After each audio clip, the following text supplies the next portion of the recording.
Howie's is currently struggling with their current recycling process and are needing to improve their sorting capabilities. They conducted a pilot study over 2 days. Our group used the pilot information to decide whether or not they should implement the new proposed process. Considering the proposal, it was necessary to make several assumptions to make the cost-benefit analysis as well as the break-even analysis meaningful. The first step of the analysis was to take an average of the shipments to obtain an average shipment amount to determine the time length needed to recoup the initial investment costs. This amount was determined to be 21.75 tons per shipment. This was obtained by the provided shipment data divided by the total number of shipments. This means, on average, Howie's Recycling sells and ships 21.75 tons at a time. These shipments are close to once a month, and the frequency is increasing at a slow but linear pace. The next step in the analysis included calculating the difference in revenue from selling the material unsorted to the buyer from the revenue received from selling sorted material to the buyer. The pilot study results were used in this calculation.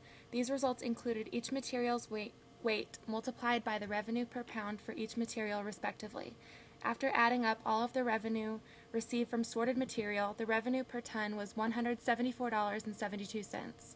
The revenue for unsorted material was $62 per ton. The additional revenue received is the difference between sorted material and unsorted material.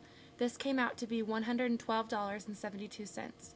On a per shipment basis, considering the average shipment of 21.75 per pound, this additional revenue contributes $2,451.90 of additional cash flow to Howie's for each truckload sold.